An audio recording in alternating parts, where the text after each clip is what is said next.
ये यूपी वाले बबुआ कुछ तो बोलो।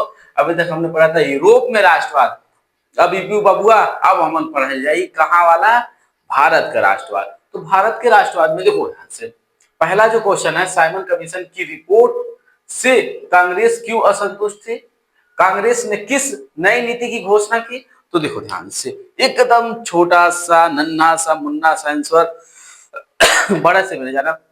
साइमन कमीशन की रिपोर्ट से इसलिए असंतुष्ट, देखिए कांग्रेस, कांग्रेस भारत का था, तो कांग्रेस जो पार्टी थी, कांग्रेस साइमन कमीशन की रिपोर्ट से इसलिए संतुष्ट थी क्योंकि उसमें एक भी भारतीय सदस्य नहीं था।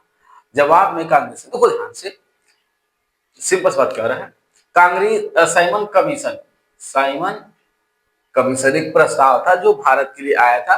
उसमें यह था कि साइमन कमीशन में सिंपल सी बात, कुछ लोग शामिल थे, वो लोग भारत के लिए निर्णय लेते, भारत में क्या करना है क्या नहीं करना, भारत के अच्छे के लिए आया था। लेकिन अब बताओ अच्छा कैसे होगा जब इसमें भारत का कोई भी सदस्य शामिल नहीं था। इसलिए ना कांग्रेस साइमन कमीशन की रिपोर्ट से इसलिए असंतुष्ट थी, कांग्रेस यानी भारतीय लोग इससे इसलिए असंतुष्ट थे क्योंकि इसमें एक भी भारतीय शामिल नहीं था, भारतीय सदस्य नहीं था। जवाब में कांग्रेस ने पूर्ण स्वराज की नीति अपनाई और इसको क्या किया, असंतुष्ट थी और उन्होंने पूछा ना जवाब में क्या था, जवाब में सिंपल सी बात, कांग्रेस ने पूर्ण स्वराज की नीति अपनाई। कौन सी नीति अपनाई, पूर्ण स्वराज नीति अपनाई और 26 जनवरी 1930 को स्वतंत्रता दिवस मनाने का निर्णय लिया।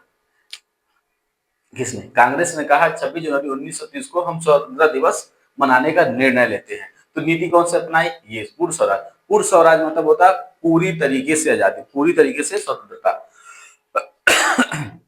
अगला कुछ क्वेश्चन, अगला क्वेश्चन अब ध्यान दो, पूना पैक्ट पे किसके हस्ताक्षर हुए, उसकी दो शर्तें लिखिए। पूना पैक्ट, पूना एक तरह से समझौता था, पूना पैक्ट पर गांधी जी और डॉक्टर भीमराव अंबेडकर के हस्ताक्षर हुए थे। किसके हुए थे, किसके हस्ताक्षर हुए थे, गांधी जी और भीमराव अंबेडकर जी के हस्ताक्षर हुए थे। सितंबर 1932 में हुए इस समझौते की दो मुख्य शर्तें क्या थी, दो मुख्य शर्तें क्या क्या थी, ध्यान देना मुन्ना, दो मुख्य शर्तें थी, क्या क्या थी, दो मुख्य, डॉक्टर भीमराव अंबेडकर, दो शर्तें थी, ध्यान दीजिएगा। पूना पैक्ट जब आया था उस पे जो क्या करना था, हस्ताक्षर करना था उस समझौते पे, तो दो लोगों ने किया था, गांधी जी और डॉक्टर भीमराव अंबेडकर जी ने हस्ताक्षर किया था। इसके दो क्या थे, समझौते मुख्य थे, दो शर्तें क्या थे इस समझौते का, पूना पैक्ट समझौते में दो शर्त था। पहला, डॉक्टर अंबेडकर ने दलितों के लिए अलग निर्वाचन क्षेत्रों की मांग वापस ले ली। देखिए डॉक्टर भीमराव अंबेडकर कह रहे थे जो दलित है, जो पिछड़े हुए वर्ग के लोग हैं, उनके लिए अलग चुनाव होना चाहिए, जो उनकी मांग थी। लेकिन ये जब ये शर्त आया पूना पैक्ट, तो उन्होंने कहा ठीक है, ऐसी अब हम अपनी मांग को वापस लेते हैं। दूसरा, दलितों को प्रांतीय और केंद्रीय विधानसभाओं में आरक्षण दिया जाएगा। इसमें क्या था, इसकी दो शर्त थी, एक तो ये वापस ले लिया गया, चलो वापस तो लिया गया, लेकिन दलितों को क्या किया गया, विधानसभाओं में आरक्षण दिया जाएगा। आरक्षण मतलब छूट दिया जाएगा। बहुत आसान तरीके से लिखा है, दो क्वेश्चन खत्म हो गया। यह समझौता दलितों के राजनीतिक अधिकारों को लेकर हुआ था। ये जो समझौता था, पूना पैक्ट समझौता हुआ था, दलितों के अधिकारों को लेकर हुआ था, राजनीतिक अधिकारों को। दलितों में मतलब उनके लिए ज्यादा अधिकार नहीं थे राजनीति। अब लेकिन ये डॉक्टर भीमराव अम्बेडकर जो भी कहिए, इन लोगों ने मिलकर दलितों के लिए राजनीतिक अधिकार के लिए समझौता किया था। तो दो समझौते थे और किसके हस्ताक्षर थे, गांधी जी और डॉक्टर भीमराव अम्बेडकर। अब अगला क्वेश्चन जो है बहुत आसान तरीके से, मैं चाहता इसको और लंबा कर सकता था लेकिन नहीं, आसान तरीके से पढ़ो। लिखा है साइमन कमीशन की रिपोर्ट से कांग्रेस क्यों असंतुष्ट थी। देखो मक्खन की तरह लिखना, मार्क्स हम कह रहे हैं बहुत आसान लिखवा रहे हैं। उत्तर क्या है, कांग्रेस क्यों असंतुष्ट थी।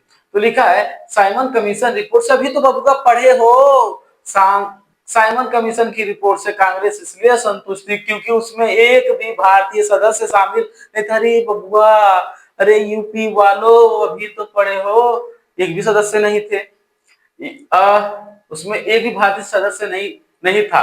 सभी सदस्य क्या थे, गुहुरे लोग थे, अंग्रेज वाले। अरे भाई हम ना अंग्रेज है, हम ना गोरा, ऐसा नहीं कहियो, हम भारतीय हैं। नन के पाई लातन मुक्का मारी, जो अत्याचार किए हम लोगों पे। इसमें भारतीयों का अपमान हुआ और देश भर में साइमन कमीशन वापस जाओ के नारे लगे। कांग्रेस समेत अधिकांश पार्टियों ने इसका विरोध किया। जब साइमन कमीशन आया, इसमें भारतीयों को लगा कि ये मेरे लिए क्या है, अपमान है, क्योंकि इसमें भारतीय है नहीं। साइमन कमीशन एक्चुअल में भारत की भलाई के लिए आया था ना, उसमें भारत के लिए था कि भारत के लिए एक नया संविधान बनेगा, इसमें नियम कानून होंगे, भारत को आजादी, मतलब सब कुछ था। लेकिन भारतीय एक भी उसमें शामिल नहीं थे। तो जिस जिस संगठन में या जिस सभा में एक भी भारतीय ना शामिल हो, कैसे मान सकते हो सारा फैसला भारत के पक्ष में होगा। सारे लोग गोरे लोग शामिल थे, इसलिए इसे अपमान समझा गया और कहा गया देश भर में साइमन कमीशन को गो साइमन कमीशन, यानी साइमन कमीशन वापस जाओ, साइमन कमीशन वापस जाओ, वापस जाओ, वापस जाओ के नारे लगने क्या हो गए, शुरू हो गए। कांग्रेस समेत, कांग्रेस जो पार्टी थी, इससे शासक और भी सारी पार्टियां थी, इसका बंपर विरोध किया और इसे वापस जाना पड़ा। तो अगला जो क्वेश्चन है, ध्यान दीजिएगा, खिलाफत आंदोलन कब शुरू हुआ और संक्षेप में लिखिए। जितने भी क्वेश्चन पढ़ा रहे थे बबुआ, यूपी वालों पढ़ लो बस। उत्तर, खिलाफत आंदोलन की शुरुआत 1919 में हुई थी। देखो कब शुरुआत हुई थी, 1919, मिल गया, वो हो गया, खत्म। अब इसको थोड़ा सा संक्षेप में स्पष्ट करना है। इसका मुख्य उद्देश्य उद्देश्य तुर्की के खलीफा, ये क्या है, सम्राट है, बस इतना जान लो, सम्राट। तुर्की के खलीफा, ये वहां के राजा कह सकते हो, कि शक्तियों की रक्षा करना था। यह था है मुन्ना था। देखिए, खिलाफत आंदोलन की शुरुआत 1919 में हुई थी। इसका मुख्य उद्देश्य था बेडू, ये भी वालों, कि जो खलीफा था, तुर्की का जो खलीफा, जो सम्राट था, उसकी शक्तियों का रक्षा करना था। भारतीय मुसलमानों ने अली भाइयों, अब बस ये नहीं लिखेंगे तो चलेगा, याद करेंगे, अच्छी बात है। भारतीय मुसलमानों ने अली भाइयों के नेतृत्व में, यानी उसके देख रेख में यह आंदोलन शुरू किया था। महात्मा गांधी भी इस आंदोलन का समर्थन किया, और महात्मा गांधी ने किया था, किया, समर्थन किया। अरे ध्यान दो, जो चीजें नहीं दिख रही हैं हम उन्हें बता देंगे, आप उसे ध्यान से समझने की कोशिश करिएगा। ध्यान दीजिएगा, साइमन कमीशन क्या कहते हैं, भारतीय मुसलमानों ने के नेतृत्व में यह आंदोलन शुरू हुआ था। खिलाफत आंदोलन किसके नेतृत्व में शुरू हुआ था, भारत के जो मुस्लिम भाइयों थे, अली भाइयों, कौन, मोहम्मद अली क्या के, और शौकत अली, अली था ना, इसलिए अली भाई कहा गया, और के नेतृत्व में यह आंदोलन शुरू किया गया। महात्मा गांधी ने भी इस आंदोलन का समर्थन किया और इसे असहयोग आंदोलन से जोड़ दिया। जो खिलाफत आंदोलन था मुन्ना, उसे कौन से आंदोलन से जोड़ा गया, असहयोग आंदोलन से। किसने जोड़ा, महात्मा गांधी। हालांकि इसे आपके क्वेश्चन में नहीं पूछा है, लेकिन लिखिएगा, क्योंकि केवल सन नहीं पूछा है, सन पूछने के साथ साथ करे स्पष्ट करो संक्षेप में।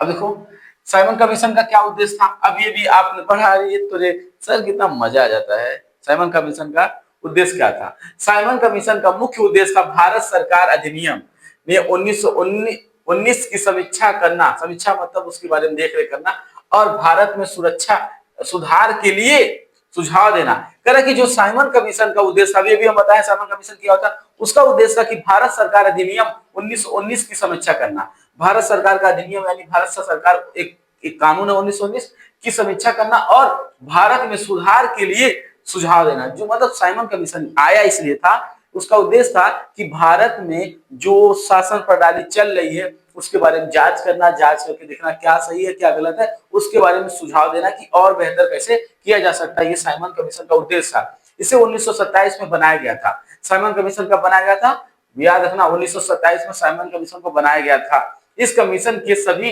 सदस्य अंग्रेज थे। अभी भी आपने पढ़ा है, इसके सभी क्या थे, अंग्रेज थे। ससुरा गोरख का कोई भारतीय इसमें नहीं था।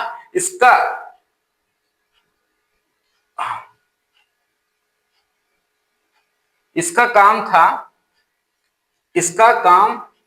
था यह देखकर बताना कि भारत में कानून व्यवस्था और प्रशासन कैसे चल रहे हैं और क्या सुधार करना चाहिए। वाह वाह, बस इतना याद रखना, साइमन कमीशन का मेन उद्देश्य था कि भारत सरकार अधिनियम 1919 की समीक्षा करना।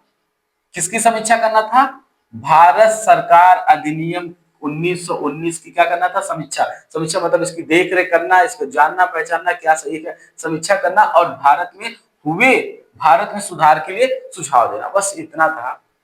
बबुआ अगर तो के ना कुछ समझ में आए यूपी वालों, बस इतना लिखना, साइमन कमीशन का उद्देश्य सिर्फ इतना था कि भारत में नियम कानून को देखना कि यहाँ की शासन कैसे चल रही है, उसको देख के भारतीयों के लिए सुझाव देना, समझ लो इतना यहाँ लिखा गया है, देख लेना आराम से।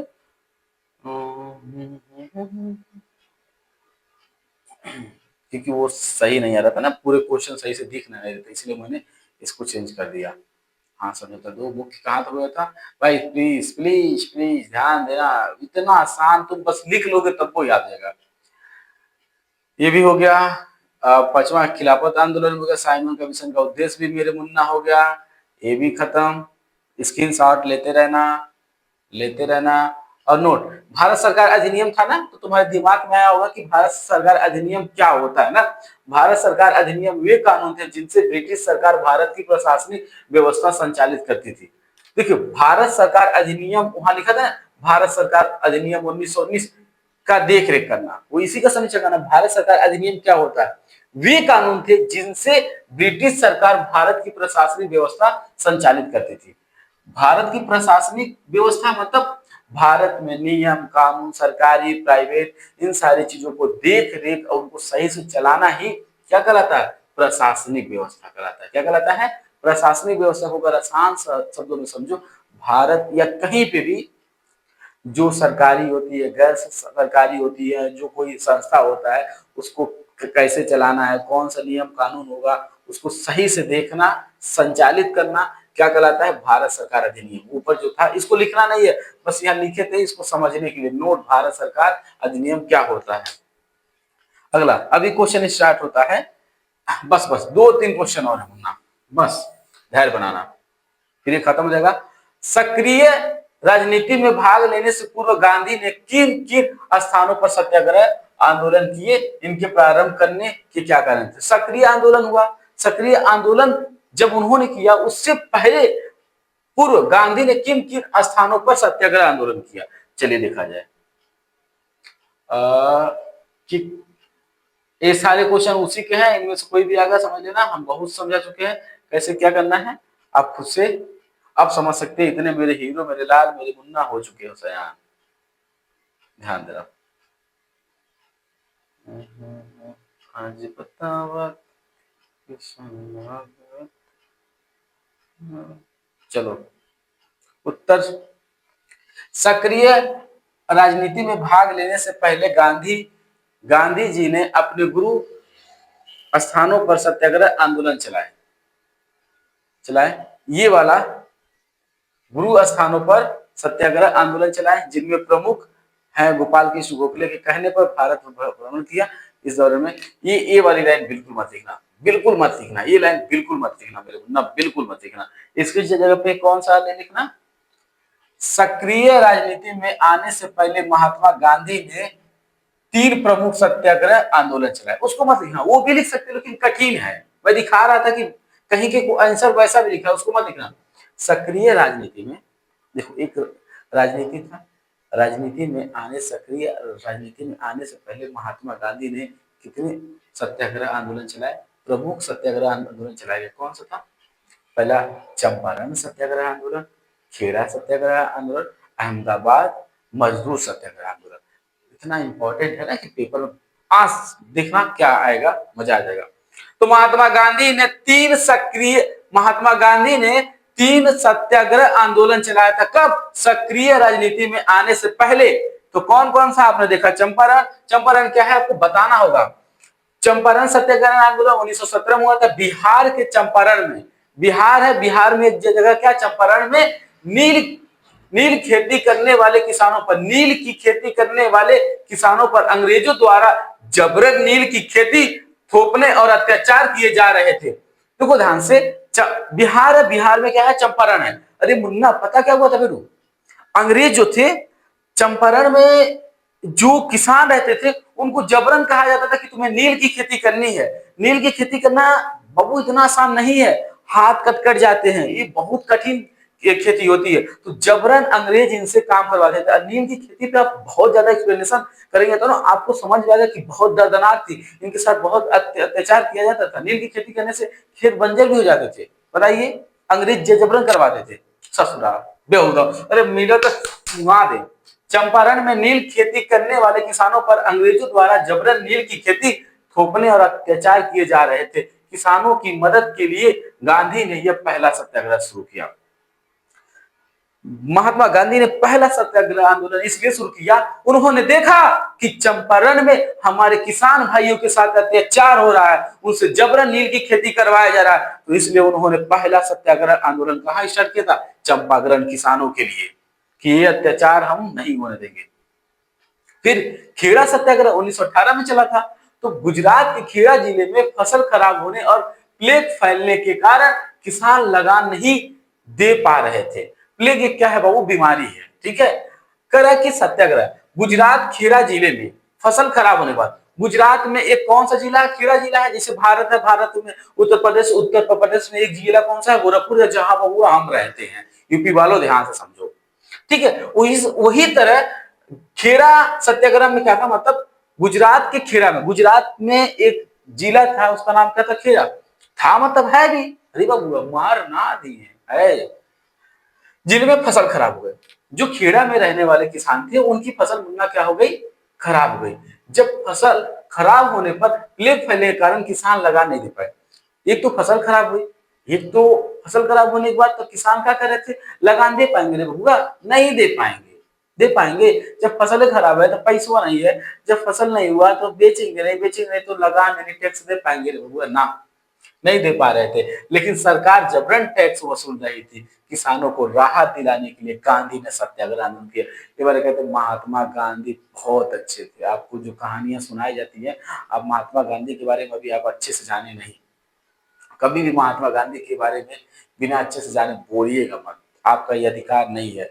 जो भारत में रह के महात्मा गांधी को गलत कहता है, समझ लो वो अपने बाप की औलाद नहीं है। हमसे आए और हमसे बात करी, मैं समझाऊंगा कि महात्मा गांधी एक्चुअल में गलत कहाँ है, सही कहाँ है। हमें इतिहास के पन्नों को पलट के देखना होगा। गलतियां हर इंसान से हुई है। जो गलत कहता है पहले अपने अपने अंदर झांक के देखे। चलो, तो उन्होंने खेड़ा जिले में रहने वाले किसानों के लिए आंदोलन किया। उनके साथ भी अन्याय किया जा रहा था। महात्मा गांधी। अब अगला अहमदाबाद मजदूर सत्याग्रह, ये क्या है?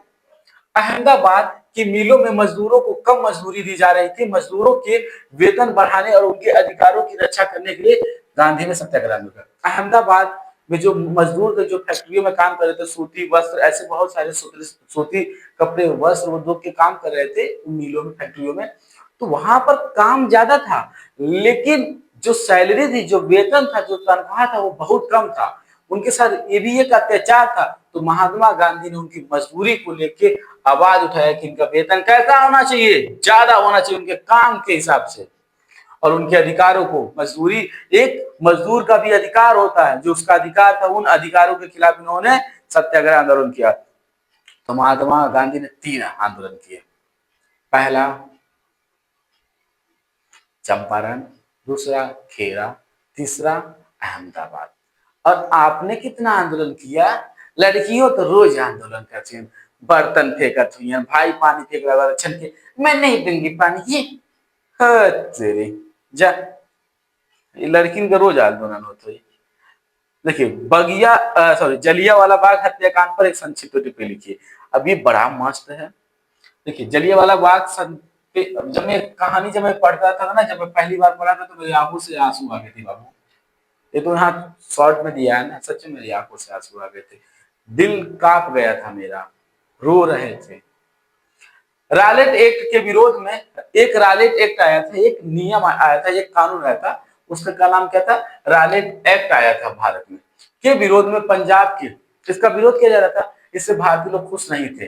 तो इसके विरोध में पंजाब के अमृतसर में, पंजाब जगह है और पंजाब में क्या है? अमृतसर। अमृतसर में, ये कौन है जी? हाँ, अमृतसर में पंजाब के अमृतसर की जनता बहुत नाराज थी। कहाँ के?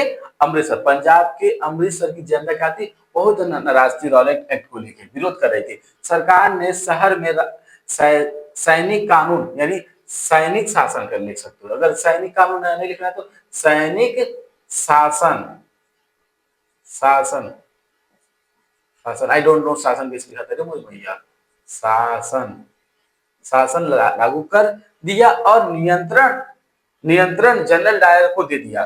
देखिए ध्यान से, रालेट एक्ट के विरोध में पंजाब की अमृतसर की जनता बहुत नाराज थी।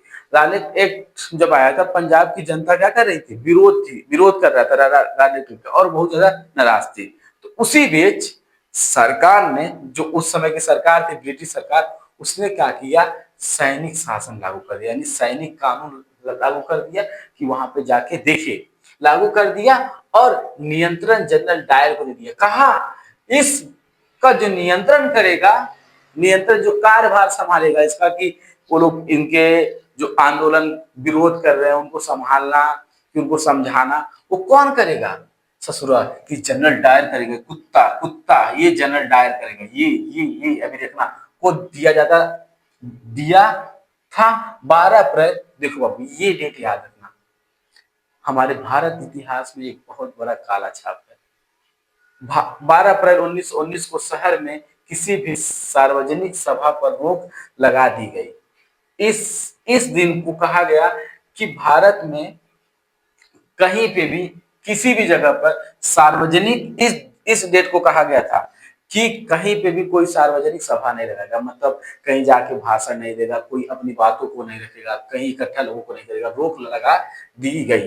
लेकिन इसकी सही जानकारी लोगों तक नहीं पहुंच सकी, मतलब रोक तो लगा दिया गया लेकिन वो ससुरी लोगों तक बात तक नहीं पहुंचा।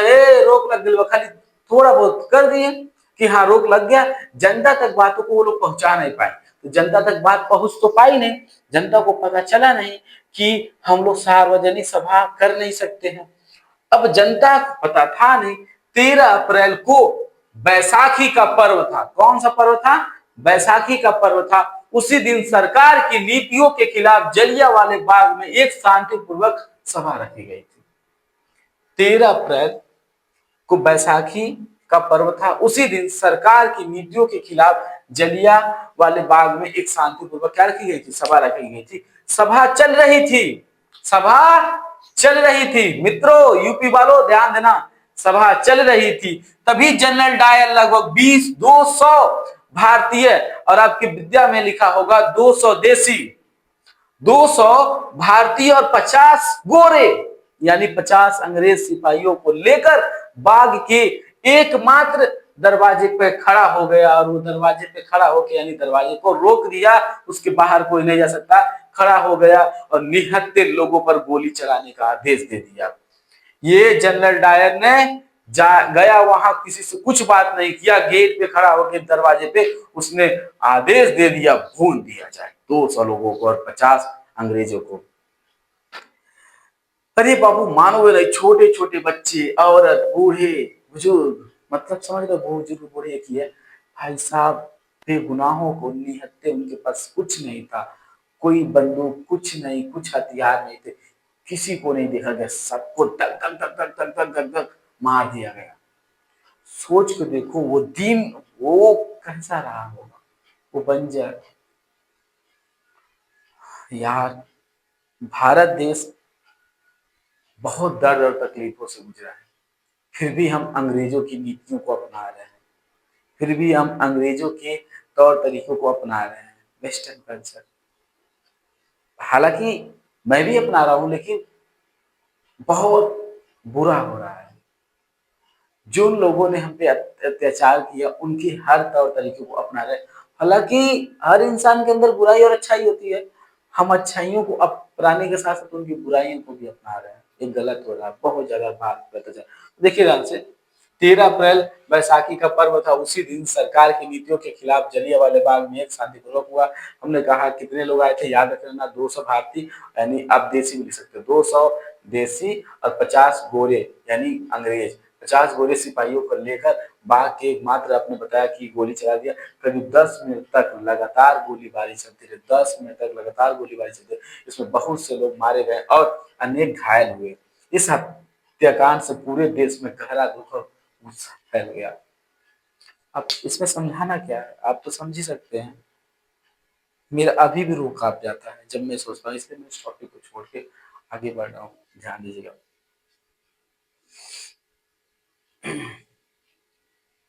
साइमन कमीशन के मुख्य उद्देश्य क्या है, अभी भी हम लोगों ने पढ़ा है, बस इसको जल्दी से पढ़ा खत्म करते हैं।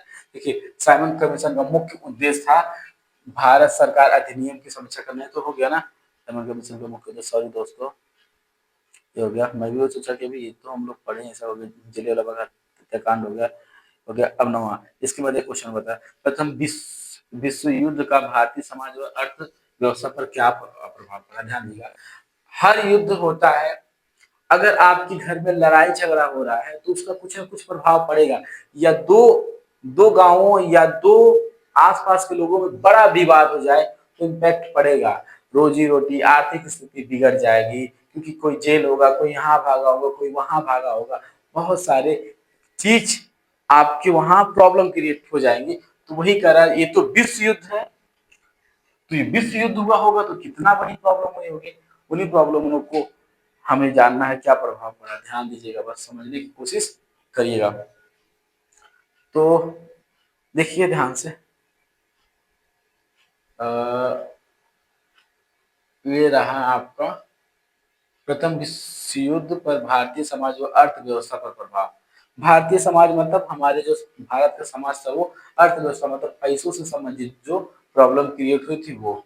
अब ध्यान देना, युद्ध युद्ध ने देश में एक नई आर्थिक और राजनीतिक स्थिति पैदा कर दी। आर्थिक मतलब पैसों से संबंधित प्रॉब्लम क्रिएट हो गया, और राजनीतिक स्थिति भी क्या हो गई, खराब हो गई। भारत में युद्ध होने के बाद, प्रथम विश्व युद्ध होने के बाद ये सारी प्रॉब्लम क्रिएट हुई थी। अब ध्यान देना, रक्षा खर्च बहुत बढ़ गया। रक्षा खर्च मतलब भारत को रक्षा करने के लिए जो पैसा दिया जाता था, क्यों दिया, ना जगह सैनिक लड़ाएंगे, उनको खाना पीना सब कुछ करना, इनकम वो सैलरी देना, रक्षा खर्च बहुत बढ़ गया, जिससे पूरा करने के लिए सरकार को कर्ज ले लिया।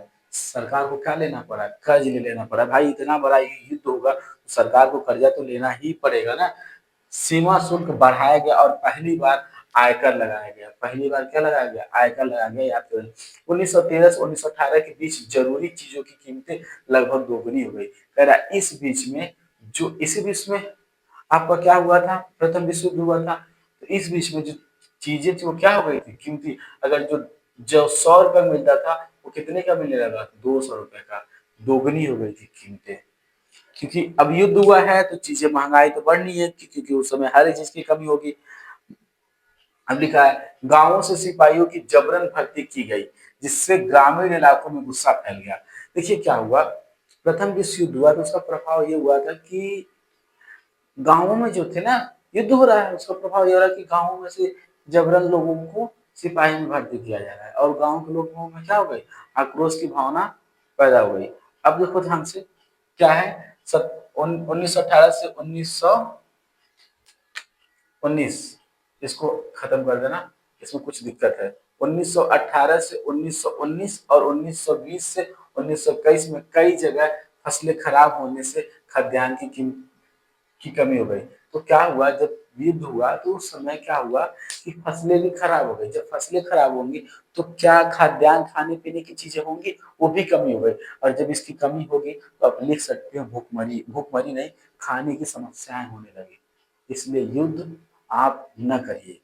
आप हमेशा याद रखिएगा, युद्ध समाधान नहीं होता हर एक चीज का। आप अपने घर में लड़ाई झगड़ा और बाहर की चीजों से, इन सब चीजों से दूर रहिए, आपको बहुत बेनिफिट होगा। अब उसके बाद उसी समय फ्लू की भयंकर महामारी आ गई, महामारी फैली। 1921 की जनगणना के अनुसार 120 से 130 लाख लोगों की मृत्यु हो गई। जब ये आया तो मतलब क्या हुआ, इतने लोग मारे गए इस युद्ध में, इस बीमारी को। जैसे अब फ्लू क्या है, बस वैसे लिख दिए थे, फ्लू का मतलब क्या था। फ्लू एक संक्रामक वायरल बीमारी है, जिसमें बुखार, खांसी, कमजोरी और बदन दर्द होता है। ये केवल एक नॉर्मल समझाने का था। अब देखिए, सत्याग्रह के विचार, सत्याग्रह के विचार का क्या मतलब है? देखो मेरी बात समझो, मैं एक बात उत्तर अब पढ़ा जाए सत्याग्रह के बारे में, वरना मैं इसे बहुत ज्यादा एक्सप्लेन कर सकता हूँ, लेकिन अब हम लोग के पास केवल लगभग 2 से ढाई महीने का टाइम है। 2 से ढाई महीने का टाइम है, अगर मैं ज्यादा एक्सप्लेन करने लगूंगा ना तो प्रॉब्लम जानते हो क्या होगा, कि हम लोग के पास टाइम नहीं बचेगा याद करने का, लिखने का। इसलिए मैं बहुत नॉर्मल समझा रहा हूँ कि ताकि मेरा पेपर में छूटे भी ना और समय भी बच जाए। अभी मैं इसी को समझाने लगूँ 1 घंटा तक तो फिर हो चुका। अब उत्तर, सत्याग्रह का अर्थ है सत्य के लिए आग्रह करना, सत्य के लिए आग्रह करना। सत्याग्रह करने वाला केवल अहिंसक मार्ग के द्वारा ही अपने मार्ग के लिए आग्रह करता है। सत्याग्रह के विचार का मूल आधार सत्य की शक्ति पर आग्रह तथा सत्य की खोज करना है। गांधी जी इसकी प्रबल समर्थक थे तथा उन्होंने इसकी व्याख्या इस प्रकार की। देखिए सत्याग्रह का मतलब ऐसा मत लिखना, कितना दाम है। सत्याग्रह का अर्थ है कि सत्य के लिए आग्रह करना।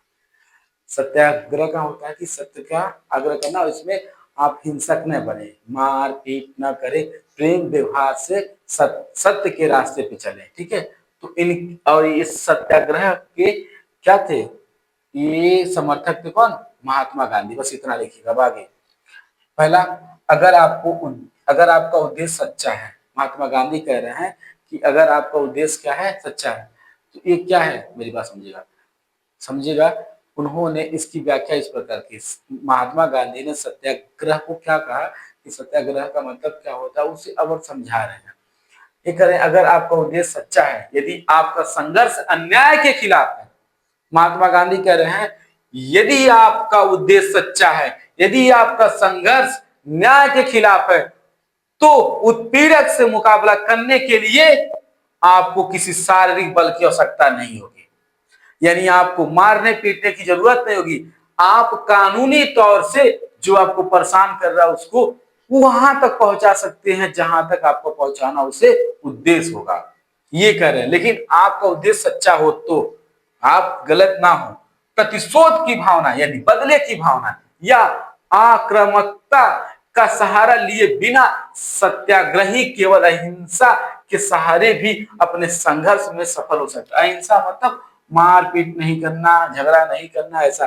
तो कह रहा है बिना बदले की भावना लिए ही इंसान, ठीक है, और बिना मारपीट का ही अपने संघर्ष में सफल हो सकता है। जो वो करना चाहता है उसमें सफल हो सकता है और वो जीत हासिल कर सकता है। मतलब ये कहना चाहते थे महात्मा गांधी, हमें भारत आजाद कराने के लिए या किसी युद्ध में या किसी आंदोलन को जीतने के लिए उसमें मारपीट गाली गलौज की जरूरत नहीं है, ये कह रहे हैं। फिर लेकिन आप खुद सोचिएगा क्या ये पूर्णतः सही है? हमें तो कुछ कहेंगे नहीं। इसके लिए दमनकारी शत्रु की चेतना को झिझोड़ना चाहिए। इसके लिए जो शत्रु आपके खिलाफ षड्यंत्र रच रहा है उसकी विवेक, उसकी बुद्धि को झिझोड़ना चाहिए। उत्पीड़क शत्रु को ही नहीं बल्कि सभी लोगों को हिंसा के जरिए सत्य को स्वीकार करने पर विवश करने की बजाय सच्चाई को देखने और उसे सहज भाव से स्वीकार करने के लिए प्रेरित किया जाना चाहिए। महात्मा गांधी जी कह रहे हैं जो आपके उत्पीड़क है, जो आपको परेशान कर रहे हैं, वो व्याख्या कर रहे हैं अपनी भाषा में लिखिएगा। मैं एज इट इज जैसे विद्या में था वैसे मैंने उतार दिया था और इसे आसान नहीं की क्योंकि अच्छा लग रहा था। महात्मा गांधी ने कहा ये कि जो आपके उत्पीड़क है उनको आप समझाइए, सत्य दिखाइए कि सत्य क्या है, गलत ना करे, सही रास्ते पे चले, ये कर रहे हैं। इस संघर्ष में अंततः सत्य की ही जीत होती है। गांधी का अटूट विश्वास था कि अहिंसा का धर्म सभी भारतीयों को एकता के सूत्र में बांध सकता है। गांधी का सबसे बड़ा ये उद्देश्य था ना कि देखिए अगर हम मारपीट न करें, बिना लड़ाई झगड़ा किए हम अपने मुकाम तक पहुंच जाएं जो हासिल करना चाह रहे हैं, तो इससे सभी में एकता बनती है और सभी एक साथ रहेंगे, सब में मिलजुल के प्यार की भावना आती है, ऐसा कह रहे हैं। अब ये अगला क्वेश्चन जो था, भारत छोड़ो आंदोलन के 3 कारण। देखिए अब नहीं है, गुस्साइएगा मत, ये लास्ट है। भारत छोड़ो आंदोलन के 3 कारण। पहला क्या है, क्रिप्स मिशन अंतिम फैसला किए किए खत्म हो गया, फैसला किए बिना खत्म हो गया। दूसरा, द्वितीय विश्व युद्ध में भारत का बिना शर्त समर्थन करना और आर्थिक स्थिति खराब होना। देखिए भारत भारत का द्वितीय विश्व युद्ध में भारत का बिना शर्त समर्थन नहीं हुआ। तीसरा क्या है, ब्रिटिश सरकार विरोधी भावना और पूर्ण स्वतंत्रता की मांग बढ़ावा। ये बहुत छोटा था इसलिए मैंने एक्सप्लेन नहीं किया। मैं फिर कर रहा, मेरा उद्देश्य है कि आपका एग्जाम में ज्यादा नंबर आना और ज्यादा टाइम खराब न करना। हिफी वालों, मैं फिर कह रहा हूँ, मैं इसे और अच्छे से एक्सप्लेन कर सकता था, एक एक पॉइंट को डिटेल में समझा सकता था, लेकिन तुम सोचो अपने पास लगभग 2 से 3 महीना, इससे कम ही है, 2 से 3 महीना, 3 महीने से कम है अगर रियल टाइम देखा जाए। तो जब आपके पास 2 से 3 महीने से कम टाइम है, तो जरा सोचिएगा, क्या सच में हमें एक एक पॉइंट को एक्सप्लेन करना चाहिए? अगर एक एक पॉइंट को एक्सप्लेन करेंगे, एक एक वीडियो जो होगा, एक एक चैप्टर 3 3 घंटे का चैप्टर होगा, 4 4 घंटे का चैप्टर होगा, और उस 4 घंटे को लिखने में आपको जो टाइम लगेगा, आप समझ नहीं पा रहे हैं, बहुत ज्यादा टाइम लगेगा और आप कर नहीं पाएंगे। तो जब आप कर नहीं पाएंगे, कब लिखेंगे, कब उसको याद करेंगे? तो इसलिए मैं आपसे सिर्फ इतना कह रहा हूँ, मैं जैसे पढ़ा रहा हूँ मुझ पर ट्रस्ट करो, जो नोट्स दे रहा हूँ उसे याद कर लो। शॉर्ट वाला, भारत में राष्ट्रवाद का शॉर्ट वाला हो चुका है। अब हम इसका कौन सा करने जा रहे हैं, लॉन्ग। लॉन्ग सिर्फ और सिर्फ कितने का है, 5 क्वेश्चन है। और यकीन मानो हमारे मेहनत को जरूर तुम अच्छे से इसका फायदा उठा, क्योंकि सच में मैं बहुत बहुत मेहनत से बनाया हूँ, बहुत ज्यादा। देखो ध्यान से, लॉन्ग का पहला क्वेश्चन है, गांधी जी की नमक यात्रा का वर्णन करो। नमक यात्रा या नमक सत्याग्रह क्यों प्रारंभ किया गया, दोनों का आंसर एक ही होगा। इसका भी एक ही। उसका संक्षिप्त विवरण दीजिए, दोनों चीज एक ही है। 1930 में, ये भी एक नया क्वेश्चन है यार, 1930 में महात्मा गांधी ने नमक को अपने आंदोलन का आधार क्यों बनाया? नमक देखिए, चाहिए चाहिए चाहिए एक ही होगा, क्वेश्चन अलग है लेकिन आंसर एक ही होगा। क्यों बनाया, इस आंदोलन का क्या प्रभाव पड़ा, ये लिखना है। बात मानिए, अगर इनमें से कोई प्रश्न आता है एक ही आंसर लिखेगा, कोई अलग लिखने की आवश्यकता नहीं है। सबने अवज्ञा आंदोलन कब चलाया गया, इसके प्रमुख 3 कारणों का उल्लेख कीजिए। आइए, या नमक सत्याग्रह से आप क्या समझते हैं, या सबने अवज्ञा आंदोलन से आप क्या समझते हैं, या सबने अवज्ञा आंदोलन का क्या अर्थ है, इसे क्यों चलाया गया, इसका क्या प्रभाव पड़ा, समझिए बताना है। तो मेरे मित्र, पहला आंसर है ये। अब पता है, केवल नोट्स मत बनाइए, प्लीज समझा करिए। जब आप समझ लेंगे तो याद करना आपके लिए आसान हो जाएगा। बहुत सारे बच्चे केवल क्या कर रहे हैं, नोट्स बना ले रहे हैं, सोच रहे हैं इसी को रट्टा मार लेंगे, देखने को जरूरत है। मेरे भाई, मैं जिस हिसाब से समझा रहा हूँ उसे समझो, फिर याद करो। देखो, सबने अवज्ञा आंदोलन और नमक सत्याग्रह भारत के स्वतंत्रता संघर्ष की बहुत महत्वपूर्ण घटना है। स्वतंत्रता संघर्ष मतलब जब भारत क्या कर रहा था, आजादी की लड़ाई लड़ रहा था, कर रहा था, उस समय का ये बहुत महत्व क्या है, आंदोलन। कौन, सबने अवज्ञा आंदोलन, और कौन सा, नमक सत्याग्रह। ये सब हम लोग पढ़ेंगे, ये सब क्या होता है, सबने अवज्ञा आंदोलन। तो लिखा है 31 जनवरी 1930 को महात्मा गांधी ने वायसराय इरविन को, वायसराय इरविन जैसे राजा होता है, ये वहां का एक समस्त लीडर है, इरविन को 11 मांगों वाला एक पत्र भेजा था। महात्मा गांधी ने क्या किया था, कब भेजा था, 31 जनवरी 1930 को महात्मा गांधी ने वायसराय इरविन को 11 मांगों वाला एक पत्र भेजा। मतलब महात्मा गांधी ने क्या किया, इरविन के सामने अपना प्रस्ताव रखा, और उसमें कितनी मांगे थी, 11 मांगे थी। किसके सामने रखा था, इरविन को दिया था, जिसमें नमक कर खत्म करना सबसे जरूरी मांग थी। महात्मा गांधी ने 11 मांगे मांगी थी, और 11 मांगों में सबसे ज्यादा इंपॉर्टेंट यदि कोई था, वो था कि नमक कर को खत्म करना। क्यों नमक कर को खत्म करना, नमक अमीर गरीब सभी के जीवन की जरूरत है, इसलिए गांधी ने नमक पर कर कर को ब्रिटिश शासन का सबसे अन्यायपूर्ण और दमनकारी कदम बताया। मतलब महात्मा गांधी ने कहा, जो नमक है, अमीर भी इसको यूज करते हैं, गरीब भी यूज करते हैं, इसलिए महात्मा गांधी ने कहा ये जो ब्रिटिश सरकारों का था, ये सबसे ज्यादा अन्याय वाला तरीका था, ये अन्याय था। नंबर कहना मतलब जबरदस्ती वाला कदम बताया, कि मतलब वो जबरदस्ती वाला, ये कहा सबसे अन्याय और सबसे जबरदस्ती यदि कोई काम किया गया, नमक पे टैक्स है, क्योंकि इसका यूज तो हर कोई कर रहा है, अमीर हो गरीब हो, कम से कम इस पे टैक्स ना लगे। सोचिए महात्मा गांधी, इसको न लिखेगा ब्रैकेट में जो है, इसको भी लिखने की आवश्यकता नहीं है। जब सरकार ने मांगे नहीं मानी तो गांधी जी ने सबने अवज्ञा आंदोलन शुरू करने का निर्णय लिया। तो याद रखना, सबने अवज्ञा आंदोलन कब हुआ था? जब महात्मा गांधी ने 11 मांगों वाला किसके, इरविन के सामने अपना प्रस्ताव रखा, तो इरविन ने कहा नहीं, हम तो हर मांग नहीं मानब। तो महात्मा गांधी के, हाँ, हमारे ही देश में रह के हमारे मांग नहीं मानबा, रुको मैं तुमको अभी बताता हूँ। तो महात्मा गांधी ने कौन सा आंदोलन शुरू कर दिया? महात्मा गांधी का जो आंदोलन था, सबने अवज्ञा आंदोलन, महात्मा गांधी ने तब शुरू किया था। कब शुरू किया था? जब ये इरविन अब महात्मा गांधी के प्रस्ताव को नहीं मानता है। और महात्मा गांधी ने इरविन को कब दिया था?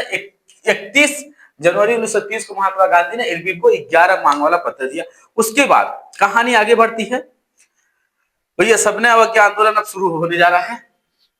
अब लिखा है 12 मार्च 1930 को उन्होंने 78 साथियों, या कह सकते हो अनुयायियों भी कह सकते हो, 78 अनुयायियों मतलब जो उनके बातों से, विचारों से जो प्रभावित होते हैं, उनके नियम कानून से जो चलते हैं, इनके अनुयायी कहलाएंगे, जिसे आज हमारे फॉलोअर्स। 12 मार्च 1930 को उन्होंने 78 फॉलोअर्स के साथ या 78 साथियों के साथ, 78 साथियों के साथ साबरमती आश्रम से, याद रखना कहां से स्टार्ट किया था? साबरमती आश्रम से दांडी तक 240 किलोमीटर की नमक यात्रा शुरू की। देखो नमक यात्रा क्यों? क्योंकि ये जो आंदोलन कर रहे हैं यहाँ पर नमक के लिए कर रहे हैं। ये जो समस्याएं अभी इनका मेन देखो, कई मांगे थी, अभी वो नहीं ध्यान देना कौन कौन सी, लेकिन उन मांगों में जो नमक था वो सब नहीं माना गया। तो महात्मा गांधी ने कौन सा यात्रा शुरू किया? नमक यात्रा। तो कितने लोग चले थे? 12 मार्च 1930 को ये स्टार्ट हुआ था। देखो ध्यान से, वो जो कहानी थी जनवरी में थी, ध्यान दो, क्या गया था? 31 जनवरी को मांगा गया था। 31 जनवरी को उन्होंने उससे बात किया था, उन्होंने प्रस्ताव को नहीं माना।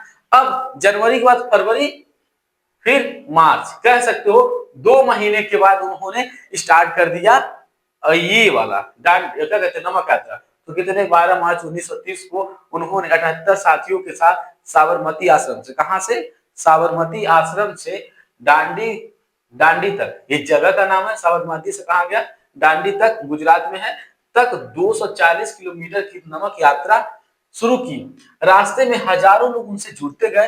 देखो ध्यान से, सफर शुरू हुआ था इनका 78 के साथ, लेकिन जब रास्ते में चलते गए इनकी बातें, इनकी चीजें लोगों को इतना प्रभावित हुआ, क्योंकि देखो ये जो मुद्दा था गरीबों के लिए भी था, अमीरों वालों का भी था, तो दोनों लोग गरीब भाई सही तो है, तो उनकी बातों से इतने लोग प्रभावित हुए। 78 की संख्या जब निकली, 78 के साथ जाते जाते जाते हजारों लोग से ज्यादा लोग जुड़ गए। सोचो इतने महान इंसान अगर इस टाइम होते, इस सोशल मीडिया के दौर में, डिजिटल के जमाने में, तो भाई साहब इन लोगों के क्या फॉलोअर्स होते यार, क्या मतलब फॉलोइंग होती, गजब।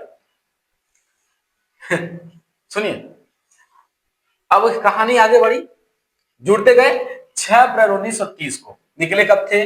12 मार्च को। पहुंचे कब थे? 6 अप्रैल, यानी जनवरी फरवरी मार्च, देखो मार्च अप्रैल 240 किलोमीटर, कितना दिन लगा लगभग, ठीक है ना। 6 अप्रैल 1930 को दांडी पहुंचकर, कहां पहुंचा इन्होंने? दांडी पहुंचकर गांधी ने समुद्र का पानी लेकर नमक बनाया और अंग्रेजों के नमक कानून को तोड़ दिया। तो पूछी जाएगा अंग्रेजों का नमक कानून महात्मा गांधी ने कैसे तोड़ा? दांडी, गुजरात में एक जगह है दांडी, वहीं पर इन्होंने क्या बनाया? नमक बनाया, और नमक बना के इन्होंने नमक कानून तोड़ा। तो देखिए ध्यान से, 6 अप्रैल 1930 को दांडी पहुंचकर गांधी ने समुद्र का पानी लेकर क्या बनाया? नमक बनाया, अंग्रेजों के नमक कानून को तोड़ दिया। इससे पूरा देश आंदोलन में शामिल हो गया, और पता है इस आंदोलन में पूरा देश शामिल हो गया। कहें हाँ महात्मा गांधी गजब है, महात्मा गांधी बहुत होशियार थे, दिमाग थे इनके पास। इससे पूरा देश आंदोलन में शामिल हो गया, लोगों ने नमक कानून तोड़ा, सब लोगों ने नमक कानून तोड़ दिया। विदेशी कपड़ों का बहिष्कार किया, क्या किया? विदेशी कपड़ों का क्या कर दिया गया? बहिष्कार। बहिष्कार मतलब हम विदेशी कपड़े नहीं कर देंगे, क्या कहते हैं? स्वदेशी, स्वदेशी, स्वदेशी मतलब अपने देश का, मोबाइल कहीं का और ना खरीदो। लेकिन चीजें क्या है, सरकार कुछ भी कर ले, स्वदेशी स्वदेशी, जब तक आप सस्ता नहीं देंगे, जब तक विदेशों की तुलना में आप जितने सस्ते वहां है उसी क्वालिटी पे, उसी उतना रेट में दी, हम भारत वाले जब तक चीजें बढ़िया नहीं करेंगे, तब तक यकीन मानिएगा हम लोग स्वदेशी नहीं हो पाएंगे, क्योंकि इस देश में बहुत गरीब है। आपको इस बात को समझना होगा। चलिए, विदेशी कपड़ों का बहिष्कार किया, शराब की दुकानों का विरोध किया, इसे पिकेटिंग भी कहते हैं। अगर पिकेटिंग लिखा तो समझना शराब की दुकानों का लोगों ने विरोध किया और कर न देने जैसे कदम उठाए। लोगों ने कहा अब हम कर वो नहीं देगा। ससुरा चौनिया गेल कभी ससुरा ई कौन रे तुरी एकर इतना बात पावरफुल हो गई, इतना बात पूरी मान लेना, इतना ज्यादा संख्या हम लोग इकट्ठा हुए। सोचो यहाँ क्या किया गया, सबका विरोध किया गया, विदेशी कपड़ा नहीं, लोगों ने कहा विदेशी कपड़ों नहीं लेगा। इरविन सोचा थी कौन गलत फैसला ले लेली, मान ले लिया। तब लोगों ने बहुत बहिष्कार किया, यहाँ तक कि नमक मतलब कर भी देना छोड़ दिए। ध्यान दो, अंग्रेजों के कठोर दमन के बाद, दमन मतलब समझ सकते हो जबरदस्ती, अंग्रेजों के जबरदस्ती के बाद, कठोर जबरदस्ती या कठोर दमन के बाद बावजूद आंदोलन 1934 तक चला और इसने जनता में राजनीतिक जागरूकता, एकता और स्वतंत्रता की भावना को बहुत मजबूत किया। ये वाली लाइन यदि आप नहीं लिखेंगे तब वो चलेगा, मन करेगा तो लिख दीजिए आप। ए भी ना लिखिएगा। अब प्रभाव, ये दो लाइन मत लिखिएगा, प्रभाव बस लिखना है। पूछा था ना क्या प्रभाव पड़ा था, इस आंदोलन के क्या प्रभाव पड़े थे, तो इस आंदोलन के प्रभाव हम बस जानेंगे, वो दोनों टॉपिक मत लिखिएगा।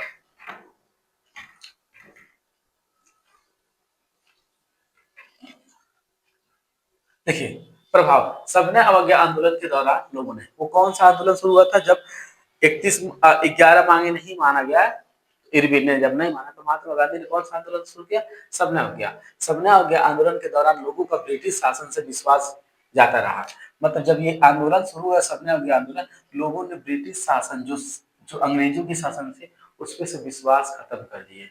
वो ब्रिटिश सरकार अपना विश्वास खो रहा था जनता के प्रति, वह ब्रिटिश सरकार के विरुद्ध लड़ने के लिए एकजुट होने लगे। जब सबने अवज्ञा आंदोलन हुआ, इसका जानते सबसे बड़ा फायदा क्या हुआ, लोग ब्रिटिश सरकार के खिलाफ हो गए।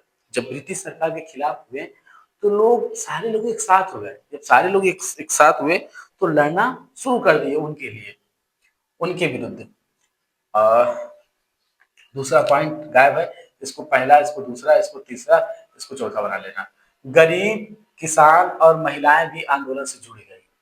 जो गरीब किसान महिलाएं थी वो भी क्या थी, आंदोलन से जुड़ी है। भाई जाहिर सी बात है, नमक की बात की जा रही है और नमक सबके लिए है, तो सब कोई आंदोलन में खड़ा होगा ही होगा, जुड़ गए। यह आंदोलन राष्ट्रीय स्तर पर सबसे बड़ा जन आंदोलन बन गया। जन आंदोलन मतलब लोगों का आंदोलन, ये राष्ट्रीय नेशनल स्तर पर, नेशनल लेवल का जो पता है, ये आंदोलन बहुत बड़ा आंदोलन बन गया। लोगों का जन आंदोलन मतलब लोगों का आंदोलन बना। वैसे कोई नेता, कोई पार्टी एक साथ मिलकर जो कुछ पार्टियों को आंदोलन करे तो आंदोलन पार्टी का आंदोलन है, लेकिन जब सारे लोग मिलकर आंदोलन करें तो क्या कहलाएगा, जन आंदोलन। बहुत बड़ा जन आंदोलन बन गया। कब, सबने अवज्ञा आंदोलन के सारे प्रभाव है। सरकार को गांधी इरविन समझौता 1931 करना पड़ा। और पता है सबने अवज्ञा आंदोलन का ये प्रभाव पड़ा कि इरविन को बात माननी पड़ी। जो समझौता हुआ था, इरविन समझौता की, इरविन जो होता है ना 11 मांगने वाली बात, वो माननी पड़ी। देखिए जब घी सीधी उंगली से ना निकली तो टेढ़ी करनी पड़ती है ना, तो यहाँ महात्मा गांधी ने टेढ़ी किया। सबने अवज्ञा जब हुआ तो लोगों ने बहिष्कार करने लगा, शराबी दुकानों का विरोध करने लगे, कर देने से मना कर दिए।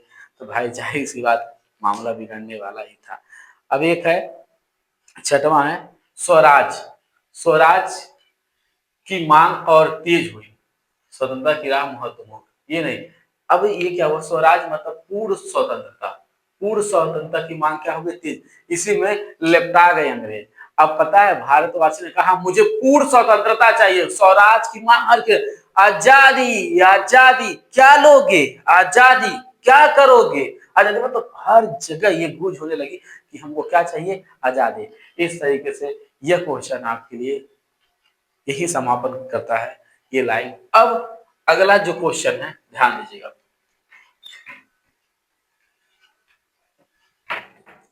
समझने की कोशिश करना।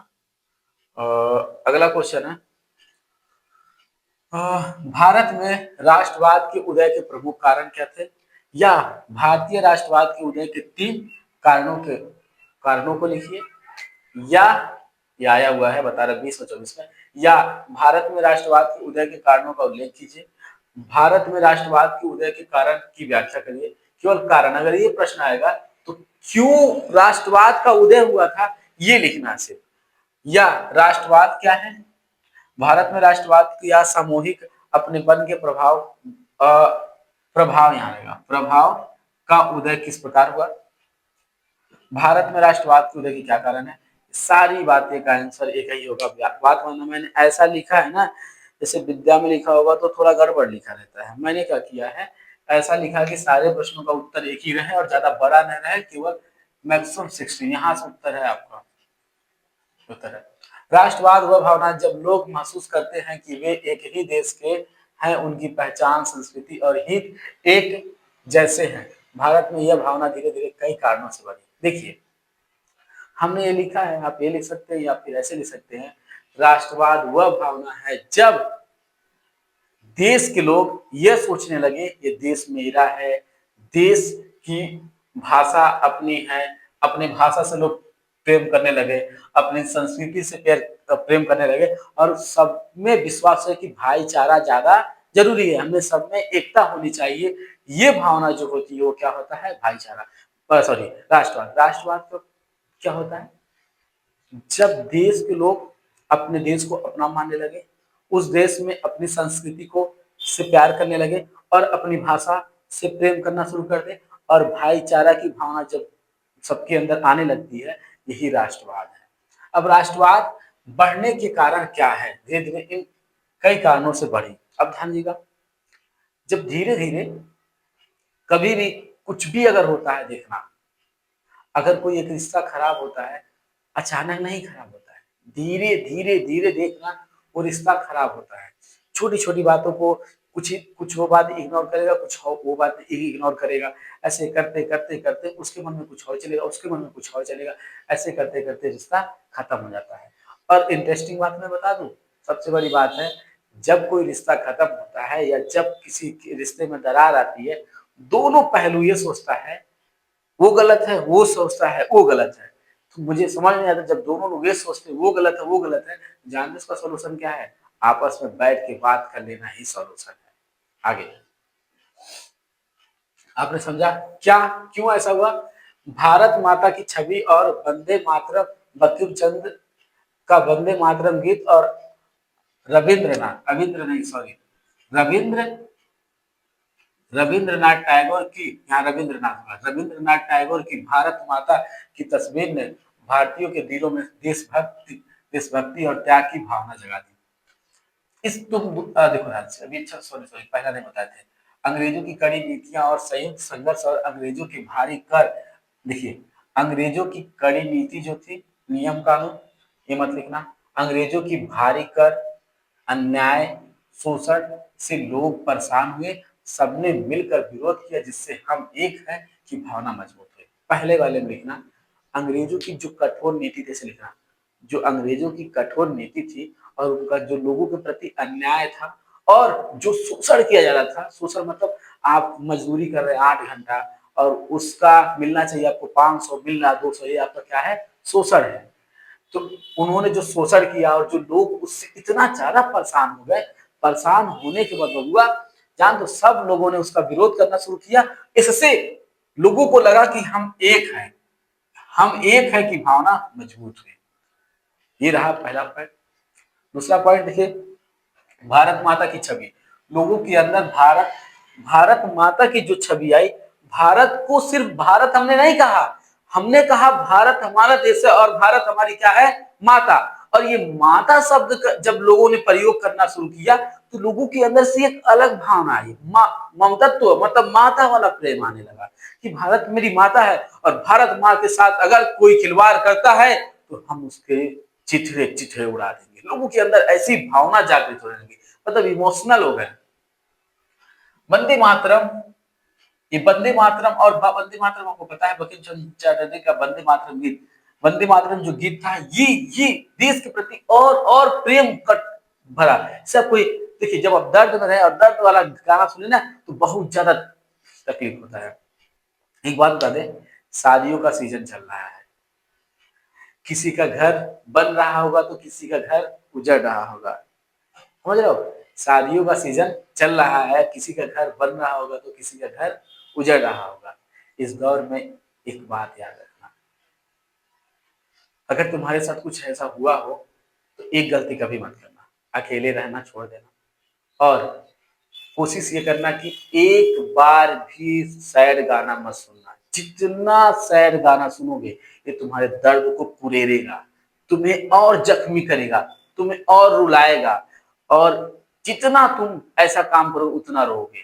तो सबसे बड़ा है, जब भी आपका ब्रेकअप हुआ हो या जब भी आप ऐसे कंडीशन में हो, आपका घर उजड़ा हो, किसी का बना हो, तो उस कंडीशन में मेरा आपसे एक ही एडवाइस है, ये दर्द भरे गीतों से दूर रहिएगा। ये आपके जख्म को और हरा भरा करने का काम करता है। आगे तो यही है कि इनके वंदे मातरम गीत और रविंद्रनाथ टैगोर की भारत माता की तस्वीर में, जो भारत माता की तस्वीर इन्होंने दिया था, ने भारतीयों के दिलों में देशभक्ति और त्याग की भावना जगा दी। लोगों को लगा, देखिए सिंपल सा इस पॉइंट में था कि भारत माता की छवि, वंदे मातरम गीत, रविन्द्रनाथ टैगोर, सॉरी क्या था, रविन्द्रनाथ टैगोर ने कहा गए, अरे रुका के कहा, ये वाला पॉइंट ध्यान दो। दूसरा, भारत माता की छवि और वंदे मातरम गीत किसने, बंकिम चंद्र, ऐसे लिखना, बंकिम चंद्र चटर्जी का वंदे मातरम का गीत ने भारत माता की छवि माता के रूप में बनाया। और रविन्द्रनाथ टैगोर के द्वारा जो तस्वीर था वो भी भारत माँ को, भारत को भारत माता की छवि दी। इससे लोगों के अंदर भारत के प्रति प्रेम और त्याग की भावना आई। देखिए माँ के लिए आप कुछ भी कर लेंगे, कुछ भी करने को तैयार रहेंगे। अब लिखा है, लोक कथाओं और संस्कृति का पुनर्जीवन, देश देशभक्तों ने पुरानी कहानियां, गीत और परंपरा फिर से लोगों तक पहुंचाई। इससे लोगों को अपने गौरवशाली अतीत पर गर्व होगा और राष्ट्रीय पहचान मजबूत हुई। प्लीज इसको ऐसे मत लिखना, ऐसे मत लिखना, मैं जैसे कर रहा हूं ऐसे बताना, ऐसे बताना, जिसे मैं कह रहा हूं उसे लिखना। भारत की जो लोकगीत थी, जो कहानियां थी, जो पुराने पुराने कहानियां, जो इतिहास की बातें थी, उन बातों को लोगों के सामने रखा गया और कहानियां और संगीत के माध्यम से लोगों को देश के बारे में बताया गया। और जब लोगों को देश के बारे में बताया गया, कहानी बताई गई, हमारे इतिहास बताए गए, तो लोगों को लगा कि यार भारत मेरा बहुत गौरवशाली है और इस भारत के लिए हम जान न दे दे, ऐसा हो नहीं सकता, कट जाएंगे, मर जाएंगे, इस भारत माता के लोगों को आजाद करा के रहेंगे। ये लिखना। अब चौथा, राष्ट्रीय झंडा और प्रतीक। राष्ट्रवादियों ने झंडे और नारों का उपयोग किया। जो राष्ट्रवादी थे, जो देश से प्रेम करते थे, उन्होंने एक जुगाड़ लगाया, कहा हम युद्ध तो लड़ रहे हैं लेकिन क्या कह के लड़ेंगे, क्या दिखाएंगे। तो लोगों ने कहा आज से हम लोगों का राष्ट्रीय झंडा होगा, ये मान और सम्मान होगा, इस झंडे को झुकने नहीं देंगे। तो राष्ट्रीय झंडा और प्रतीक, प्रतीक मतलब चिन्ह, राष्ट्रवादियों ने झंडे और नारों का उपयोग किया। राष्ट्रवादियों ने तुम मुझे खून दो हम तुम्हें आजादी देंगे, ये नारा नहीं है। जब देशभक्त लोग सुनते थे और देश के लोग सुनते थे, एक अंदर एक अलग सा जुनून आता था, बबुआ मजा आ जाता था, लगता है कि मतलब देश के लिए कुछ कर गुजर जाए। देखिए अब जब फिल्मी गाना या फिर देशभक्ति वाला कोई फिल्म देखते हैं ना, तो आपको लगता है कि हमें देश के लिए क्या ही कर दें। फिल्मी गाना सुनते हैं तो आपको आशिक बनने का मन करता है। देखिए आप क्या देख रहे हैं, क्या सुन रहे हैं, ये बहुत इंपॉर्टेंट होता है। यदि आप फिल्मी गाना सुन रहे हैं, प्रेम वाला देख रहे हैं, तो आपको प्रेम करने का मन करेगा। यदि आप देश की चीजें देख रहे हैं तो आपको देशभक्ति करने का मन करेगा। इसलिए आप क्या देख रहे हैं बहुत मैटर करता है आपके भविष्य बनाने का। उपयोग के नारों को उपयोग किया। 1921 में गांधी ने चरखे वाला तिरंगा बनाया। कौन सा बनाया? चरखे वाला तिरंगा बनाया, जो आत्मनिर्भरता और स्वराज का प्रतीक बना। आत्मनिर्भरता, चरखा वाला तिरंगा बनाया तो वो क्या बताता कि हम आत्मनिर्भर हैं, अपनी चीजें खुद बना सकते हैं, कपड़े के लिए हम कहीं और नहीं जाएंगे। और स्वराज का प्रतीक था, स्वराज मतलब स्वतंत्रता, आजादी का प्रतीक था कि अब हम आजाद हैं, हम तुम्हारे बनाए हुए चीजों पे नहीं हैं, हम खुद कर सकते हैं, ये दिखा रहा था। जुलूसों मतलब समझ रहे ना, आंदोलन, जुलूसों में इसे उठाने से एकता और विरोध का भाव बढ़ा। मतलब ये जो चरखा था उस पे तिरंगा था, जब लोग इसे उठाते थे तो लगता था कि ये आंदोलन है, ये आंदोलन हमारे देश के लिए है, आजादी के लिए है, और ये दिखाता था कि हम विरोध कर रहे हैं अंग्रेजों के प्रति। ये था। और अगला है पांचवा। पांचवा अगर आप देखेंगे, इतिहास की नई व्याख्या। अंग्रेज भारतीयों को पिछड़ा बताते थे। क्या बताते हैं? पिछड़ा। इसके जवाब में इतिहासकारों ने भारत के पुराने और गौरव कला, विज्ञान और व्यापार संस्कृति को उजागर किया। इससे लोगों में आत्म गौरव और स्वतंत्रता की इच्छा बढ़ी। अंग्रेजों ने कहा कि भारतीय बहुत पिछड़े हैं, भारतीयों के पास कुछ है नहीं। तब हमारे इतिहासकारों ने, जो इतिहास के बारे में जानते थे, इतिहास बताते थे, उन्होंने हमारे पुराने पुराने जो गौरव थी, जो हमारा पावर था, जिससे हम प्राउड कर सके, उन सारी बातों को लोगों तक पहुंचाया और बताया, देखो हम भारतवासी किसी से कम नहीं है, जितनी चीजें भारत में वो चीजें और कहीं नहीं है। तो लोगों को लगा, हाँ यार, भारत अपना तो महान है, भारत के पास तो बहुत सारा पावर है। तो इससे लोगों को अपने अपने गौरव आया, मतलब प्राउड लोग किए, आत्म गौरव बना और स्वतंत्रता की इच्छा बढ़ी, और लोगों ने कहा अब तो आजाद होके रहेंगे। निष्कर्ष लिखिए ना लिखिए, निष्कर्ष मतलब इसका क्या परिणाम निकला? साझा संघर्ष, संस्कृति, भारत माता की छवि, राष्ट्रीय प्रतीक और गौरवमय इतिहास, इन सब ने मिलकर भारत में राष्ट्रवाद की भावना को पैदा किया और आजादी की लड़ाई तेज बनाया। ये सारी बातें थे। निष्कर्ष लिख दो, मजा आ जाएगा, एग्जामिनर भी कहेगा क्या बंदा था। ये आपका पहला दूसरा क्वेश्चन खत्म होता है, तीसरा, इसके बाद दो और। तीसरा क्वेश्चन मैंने अब इसी टाइप से मैं क्वेश्चन लिखूंगा, वैसे या करके नहीं मजा आता है। 1 2 3 4 5 कुछ भी आएगा, इसमें से 7 क्वेश्चन है, 7 क्वेश्चन में से कुछ भी आएगा, यही आंसर लिखेगा। पहला क्या है? गांधी ने असहयोग आंदोलन क्यों प्रारंभ किया? दूसरा, असहयोग आंदोलन क्यों चलाया गया, इसके कारण क्या थे? असहयोग आंदोलन किसने चलाया? 3 कारण बताइए। असहयोग आंदोलन कब शुरू हुआ? 2 कारण लिखिए। असहयोग आंदोलन का क्या अर्थ है? अगर आंदोलनकारियों के 4 कार्य लिखिए। असहयोग आंदोलन वापस क्यों लिया गया? असहयोग आंदोलन के कारण तथा प्रभाव लिखिए। राष्ट्रीय आंदोलन में भाग लेने वाले नेताओं के नाम लिखिए। इन सारे प्रश्नों का जवाब आपके इन 150 शब्दों में है। अब आप जब ध्यान से पढ़ेंगे तो समझ जाएंगे कि कौन सा क्वेश्चन आएगा 7 9 में से, तो कौन सा उत्तर लिखना है। विद्या या बहुत सारे क्वेश्चन बैंक वाले में ऐसा दिया है तो बच्चे कंफ्यूज जाते हैं, तो मैंने ये अपने तरीके से बनाया है। सारा आंसर और क्वेश्चन को सही तरीके से प्रेजेंट करना मैंने किया है, ध्यान दो। असहयोग आंदोलन महात्मा गांधी के नेतृत्व में 1920 ईस्वी में शुरू किया गया। तो लिख सकते हो असहयोग आंदोलन महात्मा गांधी के नेतृत्व में इस विश्व में किया गया, यानी असहयोग आंदोलन को किसने चलाया? महात्मा गांधी ने 1920 में। और इसका अर्थ था अंग्रेजी सरकार के साथ किसी प्रकार का सहयोग न करना। असहयोग आंदोलन मतलब इन्होंने इसका ये आंदोलन यह था कि हम अंग्रेजों के दिए हुए या अंग्रेजों को किसी भी काम का सहयोग नहीं करेंगे। इसका अंग्रेजी सरकार के साथ किसी भी प्रकार का सहयोग नहीं करना, मतलब हम उनका सहयोग नहीं करेंगे, उनके वहां जॉब नहीं करेंगे, उनका दिया हुआ चीज नहीं लेंगे, ऐसा समझ सकते हो। लेकिन और अहिंसा के आधार पर उन्हें भारत छोड़ने के लिए मजबूर करना, यह आंदोलन कई कारणों से प्रारंभ हुआ। क्या करा असहयोग आंदोलन में? सिंपल सी बात कि हम अंग्रेजों का सहयोग नहीं करेंगे, और इसका उद्देश्य था कि भारत सरकार बनेगी और भारत से अंग्रेजों को बाहर निकालना, यानी इसका उद्देश्य था कि हम अंग्रेजों का सहयोग नहीं करेंगे और यहां से अंग्रेजों को बाहर फेंक देंगे। वक्त आ रहा है, आजादी की लड़ाई हम लड़ रहे हैं, ऐ देशवासियों घबराना मत। 1920 चल रहा है और 1947 आने वाला है। देख रहे हो संघर्ष की लड़ाई कितनी बड़ी है। और आपको लगता है कि आजादी ऐसे ही मिल गई ना, आजादी के लिए ना जाने कितने लोगों ने जान गंवाई, ना जाने कितने माताओं बहनों के साथ अत्याचार हुआ। उस दर्द को जान लोगे तो रोना क्या मतलब, तुम्हारे थर थर कांपने लगेंगे शरीर। देखो प्रारंभ हुआ, इसके क्या प्रारंभ थे, क्यों क्यों असहयोग आंदोलन चलाया गया, इसके क्या कारण थे? देखो सबसे बड़ा कारण था जलियांवाला बाग। सबसे बड़ा कारण क्या था? जलियांवाला बाग अभी हम लोग पढ़े हैं। बाग नरसंहार जब 79 लोगों को मारा गया था। पंजाब में मार्शल लॉ और हंटर कमेटी की पक्षपाती जांच, पक्षपाती मतलब उन्हीं के हिसाब से अंग्रेजों के लिए, जिससे गांधी का अंग्रेजों की न्याय प्रियता प्रियता पर विश्वास समाप्त हो गया। पहले महात्मा गांधी अंग्रेजों के साथ आते थे, जाते थे, बैठते थे। उन्हें लगता था कि ऐसे प्रेम पूर्वक व्यवहार करने से अंग्रेज हमारी बातों को मान लेंगे और हमें छोड़ के चले जाएंगे और हमारा देश आजाद हो जाएगा। इनका संबंध उनसे बहुत अच्छा था, अंग्रेजों से।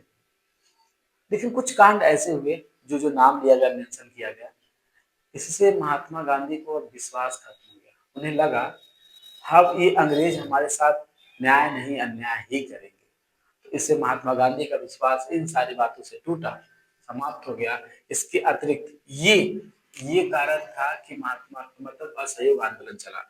इसके अतिरिक्त खिलाफत आंदोलन, कौन सा आंदोलन, इसके पहला पॉइंट ले सकते हैं, दूसरा पॉइंट या फिर ऐसे रहने दो। इसके अतिरिक्त खिलाफत आंदोलन के दमन से, दमन मतलब जबरदस्ती से, मुसलमानों ने रोष, रोष मतलब गुस्सा, विरोध, सेवर संधि की कठोर शर्तों ने तुर्की समर्थकों को नाराज कर दिया।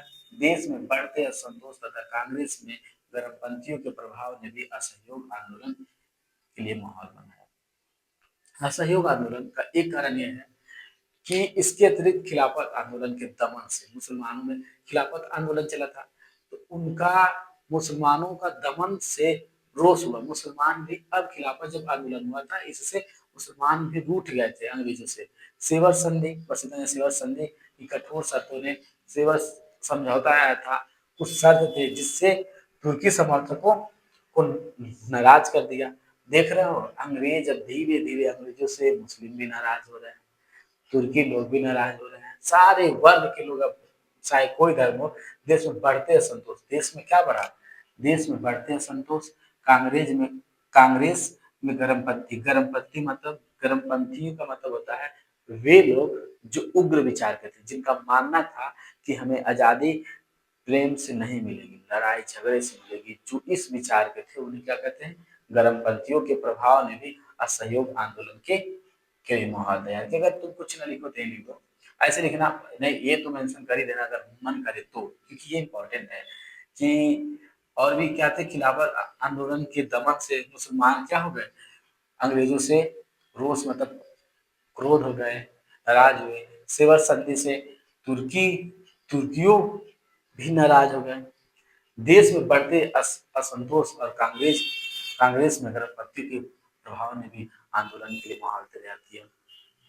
अगर किसी को नहीं समझ में आएगा ध्यान रखना, देश में बढ़ते असंतोष, देश में बढ़ते असंतोष तथा कांग्रेस में गर्भपत्तियों के प्रभाव ने भी असहयोग आंदोलन के कारण है।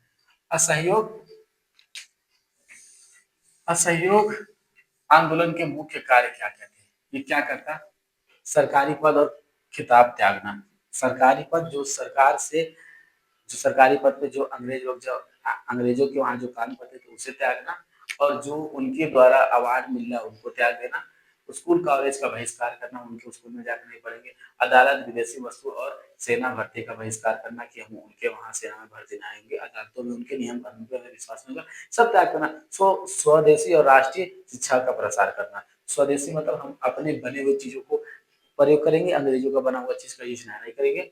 और राष्ट्रीय शिक्षा का प्रसार मतलब हम अपनी शिक्षा पे भी विश्वास करेंगे और जहाँ ज्यादा से ज्यादातर हम राष्ट्रीय शिक्षा को बढ़ावा देंगे, अंग्रेजी शिक्षा बढ़ावा नहीं देंगे।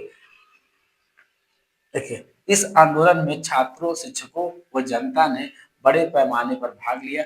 विदेशी कपड़ों की होली चलाई गई और बड़े शहरों में हड़तालें हुई। मतलब क्या हुआ, इसमें बड़े पैमाने पर छात्र भाग लिए, टीचर्स भाग लिए, जनता ने भाग लिए, बड़े पैमाने पर भाग लिए और विदेशी कपड़ों को जला दिया गया और बड़े शहरों में हड़ताल होने लगी। लेकिन 1922 में चौरी चौरा की हिंसक घटना होने पर गांधी ने इसे वापस ले लिया, क्योंकि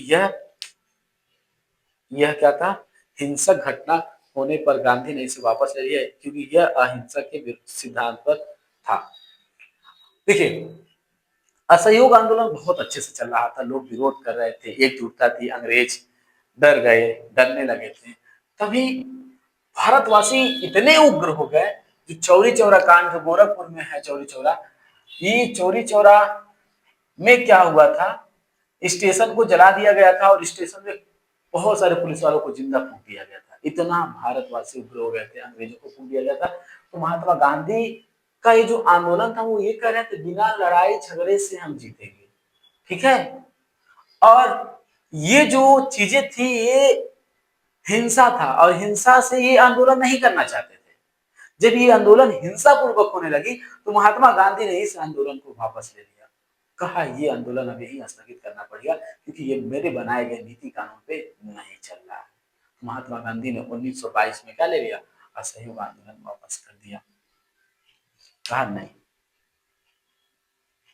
अब ये भी था, इसमें भाग लेने वाले राष्ट्रीय नेता कौन कौन थे, राष्ट्रीय आंदोलन में प्रमुख नेता थे इस आंदोलन में कौन कौन थे, महात्मा गांधी, नेहरू, पटेल, लाला ला, लाला लाजपत राय भी आदि थे। जो एक क्वेश्चन था उसका आंसर ये है, ध्यान दीजिएगा। अब अगला पॉइंट पे बढ़ते हैं। हम एक एक पॉइंट को बहुत मक्खन की तरह प्ले कर सकते हैं, लेकिन मेरे भाई पेपर है ना, तो मेरे दिमाग में बस यही है कि हम लोग का पेपर अच्छा हो जाए।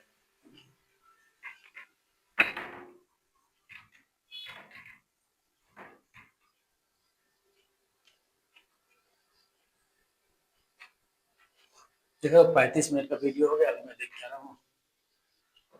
नहीं, 1 घंटे का वीडियो आपके पास जाने वाला है, 1 1 घंटे का। अब सुनो, अगला क्वेश्चन है, सबने अवज्ञा आंदोलन की सीमाओं पर एक टिप्पणी लिखिए। सारे क्वेश्चन आप देख लीजिएगा, सारे क्वेश्चनों का आंसर एक ही है। अब यहाँ उत्तर है, सबने अवज्ञा आंदोलन की मुख्य सीमाएं इस प्रकार थी। अब ध्यान दीजिएगा, सबने अवज्ञा आंदोलन की मुख्य सीमाएं इस प्रकार थी। जब यह आंदोलन शुरू हुआ, कौन सा आंदोलन, सबने अवज्ञा आंदोलन जब शुरू हुआ, जब यह आंदोलन शुरू हुआ उस समय देश के कई समुदाय एक दूसरे पर भरोसा नहीं करते थे। इस अविश्वास के कारण लोग पूरी तरह एकजुट नहीं हो पाए। जब ये सबने अवज्ञा आंदोलन शुरू हुआ तो देश में अलग अलग समुदाय, मान लो मुस्लिम समुदाय, ईसाई समुदाय, मतलब समुदाय मतलब अलग अलग वर्ग में रहने वाले लोग, मतलब सिंपल सी बात, जो समुदाय थी, कई समुदाय थी, मान लो ऐसे कि 4 भाई हैं, चारों भाई में एकता नहीं है। जब ये आंदोलन शुरू होता तो लोगों में एकता नहीं थी। जब अलग-अलग समुदाय में एकता नहीं थी तो इकट्ठा लोग नहीं हो पाए। कई मुसलमान लोग जो कांग्रेस से अलग हो चुके थे, आंदोलन में शामिल होने के लिए तैयार नहीं थे। अभी हमारे देश में एकता अभी भी कमी है। इससे आंदोलन को समर्थन नहीं मिला। जैसे कि बहुत सारे लोग कांग्रेस से निकल चुके थे, तो अब ये हुआ कि जब सबने अवज्ञा आंदोलन हुआ तो लोगों ने सहयोग नहीं किया। देख रहे हो ना, क्यों नहीं सहयोग कर रहे हैं। अलग अलग धर्मों और जातियों के नेता अपनी अपनी मांगों पर जोर देने लगे। इसके कारण वे आंदोलन को पूरा समर्थन नहीं दे पाए। देखिए हुआ क्या चीज, हिंदू अलग मांग कर रहा था, मुस्लिम अलग मांग कर रहा था, ईसाई अलग मांग कर, अलग अलग जाति, अलग अलग धर्मों ने अपनी अपनी मांग, हमार वाला होई वो कहते सुना, हमार पहले हुई हमार। अब यही चक्कर में बबुआ भारत में अपन एकता नहीं रहा, और जब एकता नहीं रहा तो हम जीत कहाँ पाएंगे। तो ये आंदोलन जब हुआ तो ऐसी ऐसी चीजें थी, बहुत लोग नहीं आ पाए। फिर अगला कारण है, आंदोलन के दौरान हिंदू मुस्लिम तो हो गया, और आंदोलन के दौरान हिंदू हिंदू और मुस्लिम के रिश्ते खराब होने लगे। समझाना तो है नहीं, रिश्ते खराब होने लगे। कई शहरों में झगड़े और दंगे हुए, आपस में ही होने लगा, जिससे दोनों समुदायों के बीच दूरी बढ़ गई और आंदोलन कमजोर पड़ गया। एकता बहुत जरूरी है। एकता का पुण्य नहीं, एकता एकजुट होना क्या है, बहुत जरूरी है। हर आंदोलन हम लोग का कमजोर पड़ने लगा, बहुत आसान है, टाइम नहीं बर्बाद करना है। और अगला, कांग्रेस सवर्णों की नाराजगी के डर से दलित की समस्याओं पर खुलकर काम नहीं कर सकी। सवर्णों मतलब बड़े बड़े जातियों, कांग्रेस सवर्णों की नाराजगी के डर से दलितों की समस्याओं पर काम नहीं, मतलब कांग्रेस बड़े बड़े जातियों के डर से, किसके, बड़े बड़े जातियों के डर से वो क्या किया, छोटे छोटे जातियों पर खुल के काम नहीं कर सकी। हालांकि गांधी ने छुआछूत खत्म करने और दलितों को मंदिर, तालाब व सड़कों पर बराबरी अधिकार दिलाने की कोशिश की, फिर भी कई दलित नेता शिक्षा में आरक्षण और अलग चुनाव क्षेत्र चाहते थे। इससे आंदोलन की एकता कमजोर हो गई। देखिए कांग्रेस पार्टी में जो लोग थे वो लोग थोड़ा डर रहे थे कि अगर हम छोटी जातियों का समर्थन करेंगे तो बड़ी जातियां मेरा समर्थन नहीं करेंगी। लेकिन फिर भी महात्मा गांधी ने ये सारी जो बात कही जा रही है, उन्होंने इनके लिए कोशिश किया कि छुआछूत की भावना खत्म हो जाए, उन्हें पढ़ाई लिखाई सब चीज में आजादी रहे, समाज में एकता वाली भावना रहे, छोटे छोटे जाति जैसे दलित। इसे कह सकते हो हरिजन। तो लेकिन हरिजन लोग क्या कह रहे थे, मेरा अलग राष्ट्र होगा, मेरा अलग देश होगा, जिससे क्या हुआ, अब इसमें एकता खत्म होने लगी, क्योंकि हर कोई अपनी अपनी मांगे मांग रहा है, हर किसी की बातें अलग अलग है। अभी देश में सबके विचार अलग अलग चल रहे हैं, और जब तक सबके विचार अलग अलग चल रहे हैं, एकता नहीं रहेगा। खत्म। अगला क्वेश्चन लास्ट। महात्मा गांधी के सत्याग्रह पर एक निबंध लिखिए।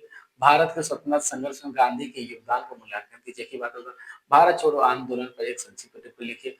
महात्मा गांधी के राष्ट्रीय स्वाधीनता संग्राम में सत्याग्रह में अहिंसा का किस प्रकार, मतलब देखिए जितने भी क्वेश्चन है हमने शॉर्ट में लिखा है, हर क्वेश्चन का आंसर 150 में है, ध्यान दीजिएगा, इतना ही बड़ा है, बस देख सकते हैं। उत्तर, गांधी 1889 में दक्षिण अफ्रीका गए, जहां उन्होंने रंग भेद और अन्याय के खिलाफ शांतिपूर्ण तरीका अपनाया। मतलब ये महात्मा गांधी 1889 में कहा गया, दक्षिण अफ्रीका गए, साउथ अफ्रीका, जहां उन्होंने रंग भेद, साउथ अफ्रीका वाली बात सुनिएगा जाके, उन्होंने रंग भेद और अन्याय के खिलाफ शांतिपूर्ण तरीका अपनाया। 1893 में जब महात्मा गांधी दक्षिण अफ्रीका, साउथ अफ्रीका गए, तो उन्होंने जो रंग भेद चल रहा था कि गोरे लोगों के लिए अलग कानून, काले लोगों के लिए अलग कानून का जो नियम चल रहा था, वहां जाके शांतिपूर्वक उसके खिलाफ उन्होंने विरोध किया। इसी तरीके को उन्होंने सत्याग्रह नाम दिया है, और इसी तरीके को उन्होंने क्या, सत्याग्रह, यानी सत्य के रास्ते पे चलकर आंदोलन करने को उन्होंने क्या, सत्याग्रह किया, सत्याग्रह नाम दिया। 1915 में भारत लौटकर गांधी ने यही पद्धति स्वतंत्रता आंदोलन में इस्तेमाल की। महात्मा गांधी ठीक है, अपनी जगह एकदम मस्त मक्खन की तरह, जिनका विश्वास है महात्मा गांधी के प्रेम पूर्वक से भारत आजाद नहीं होता। याद रखिएगा, महात्मा गांधी अगर प्रेम पूर्वक आंदोलन नहीं किए होते, उग्र कर दिए होते, तो आंदोलन खत्म हो जाता और भारतीयों का मनोबल गिर जाता और हम कभी भी आजाद नहीं होते। महात्मा गांधी एक ऐसे व्यक्ति है, ऐसे महान व्यक्ति, जिन्होंने आंदोलन को बहुत लंबा खींचा। लंबा खींचने से ये हुआ कि धीरे धीरे धीरे धीरे सब लोग एक हो गए, और जब एक हो गए तब उग्र हुए, तब हम जीत गए। और लोगों का मानना है कि उग्रवादियों की वजह से हम लोग जीते, नहीं, जरूरी है कि उग्र होना चाहिए था, लेकिन उग्र हो गए होते एक साथ, अगर सुनो शुरू शुरू में उग्र हुए होते, 100 लोग 200 लोग हुए होते, अग्रेस दबा देते, सबको गोली से भून देते, फिर किसकी हिम्मत होती। महात्मा गांधी ने बहुत बड़ा साम्राज्य खड़ा करना चाहा कि सारे लोग एक हो जाए, और जब एक हो गए तो उसी में युग उग्र में कन्वर्ट हो गए, और जब उग्र में कन्वर्ट हो गए तो संख्या बढ़ गई, देश प्रेमी वाले लोग हो गए हैं, तो फिर जीतना तो तय था। महात्मा गांधी वो व्यक्ति थे जो युद्ध को इतना लंबा चलाए, और महात्मा गांधी ने जब वहां पर सत्याग्रह आंदोलन किया, उसी तरीकों को भारत में अपनाया कि इस तरीके से भी हम भारत को आजाद करा सकते हैं। 1917 में उन्होंने चंपारण में किसानों को नील जबरदस्ती खेती से बचाने के लिए सत्याग्रह किया। चंपारण में क्या था कि किसान जो थे उनको जबरदस्ती नील की खेती करवाया जाता था। नील की खेती करना बहुत कठिन होता है और जमीन बंजर होने लगता है, तो उन्होंने उनका साथ दिया और किसानों का साथ देके विरोध किया कि ये लोग नील की खेती नहीं करेंगे। तो ये सब सहयोग है महात्मा गांधी का देश के प्रति। 1918 में खेड़ा में फसल खराब होने पर किसानों को लगान में छूट दिलाने के लिए संघर्ष किया। भाई खेड़ा, चंपारण, जाके देखिए नील की खेती वाला और फसल वाला सब पढ़ाए हैं, वही बातें लिखिएगा, यही सब मत याद करिए। किसानों को लगान में छूट दिलाने के लिए संघर्ष किया, और अहमदाबाद में मजदूरों की मजदूरी बढ़ाने के लिए भी सत्याग्रह किया। जाके देखिए सारी बातें पढ़ाए हैं, रटिएगा मत। निष्कर्ष, अभी निष्कर्ष नहीं। फिर महात्मा गांधी ने 1919 में गलत और कठोर रालेट एक्ट के खिलाफ उन्होंने देश भर में शांतिपूर्वक आंदोलन किया। 1919 में, देखो मैं बहुत फास्ट बता रहा हूँ, 1919 में गलत और कठोर रालेट एक्ट, मतलब सही नियम नहीं आया और गलत रालेट एक्ट था। एक कठोर जो रालेट रालेट 1919 में महात्मा गांधी ने जो गलत हो रहा था उसके खिलाफ भी आवाज उठाया, और रालेट एक्ट के खिलाफ भी उन्होंने देश भर में क्या किया, शांतिपूर्वक आंदोलन किया। इसके बाद 1920 में असहयोग आंदोलन शुरू हुआ। उसके बाद क्या हुआ, 1920 में असहयोग आंदोलन शुरू हो गया, अभी आपने अपने पढ़ा है, जिसमें लोग लोगों से अंग्रेजी स्कूल, अदालतों और सरकारी सहायता छोड़ने की अपील की। अभी भी आप आपने पढ़ा है, अब इसको बताने को सकता नहीं है। 1930 में नमक कर के विरोध में गांधी ने दांडी यात्रा की और नमक सत्याग्रह चलाया, जिसने अंग्रेजी सरकार को बड़ी चुनौती दी। फिर 18 अगस्त 1942 को गांधी ने भारत छोड़ो आंदोलन शुरू किया। यही था ना कि क्वेश्चन देखिए, भारत छोड़ो आंदोलन कब शुरू हुआ था? 18 अगस्त 1942 को गांधी ने भारत छोड़ो आंदोलन शुरू किया और इंग्लैंड से देश खाली करने की मांग की। और जब इन्होंने भारत छोड़ो आंदोलन 1942 में शुरू किया और इंग्लैंड यानी ब्रिटिश सरकार को कहा कि आप भारत देश को खाली करो, यानी भारत छोड़ को चले जाओ। इसके सतत लगातार संघर्षों से भारत 1947 में आजाद हुआ। देखिए, जो ये क्वेश्चन था हम लोग जो पढ़ रहे थे, सिंपल सी बात, कुछ डेट है, डेट को याद कर लेना और महात्मा गांधी के बारे में जो कुछ भी जानते हो अगर एग्जाम में भूल जाना। वही था ना, महात्मा गांधी ने क्या सहयोग किया, जो आंदोलन, अहमदाबाद आंदोलन, खेड़ा का आंदोलन, दांडी यात्रा, असहयोग और सत्याग्रह, ये सारी जितनी बातें सबने अवज्ञा आंदोलन, मतलब जो जो महात्मा गांधी के बारे में जानते हो, 150 शब्दों में, 180 शब्दों में, 200 शब्दों में मैक्सिमम लिख के चले आना, पूरा नंबर तुम्हें मिल जाएगा। लेकिन एक सिस्टमेटिक तरीके से लिखना। मतलब ये वाला जो क्वेश्चन नंबर 5 है उसे रटने की आवश्यकता नहीं है। अभी तक जो चैप्टर पढ़े हो उसमें बहुत बार हम लोगों ने महात्मा गांधी के बारे में चर्चा किया, आंदोलन के बारे में चर्चा किया, जितने आंदोलन उन्होंने किए वही उठा के लिखोगे, तुम्हारा काम हो जाएगा। लेकिन ये 18 अगस्त 1942 को गांधी ने भारत छोड़ो आंदोलन शुरू किया, ये याद कर लेना। और इंग्लैंडों को कहा कि आप यहाँ चले जाइए। लास्ट क्वेश्चन आप देख लीजिए, नहीं तो आप कहेंगे फिर बोले हमें लगा भाई 5 ही क्वेश्चन है। अब देखिए अगला, भारतीय राष्ट्रीय आंदोलन में महात्मा गांधी द्वारा चलाए गए 3 प्रमुख आंदोलनों पर प्रकाश डालिए। अरे यार, इसको याद करने की जरूरत नहीं है, फिर भी हम ऐसे मोटी मोटा बात बता दे रहे हैं। 3 आंदोलन क्या है, हम लोग पढ़े हैं। असहयोग आंदोलन, अभी अभी आपने पढ़ा कि असहयोग आंदोलन में महात्मा गांधी ने क्या किया। असहयोग आंदोलन क्या था कि महात्मा गांधी ने कहा कि हम अंग्रेजों का कोई भी चीज सहयोग, मतलब उनका सहयोग नहीं करेंगे और उनकी चीजों को लेंगे नहीं।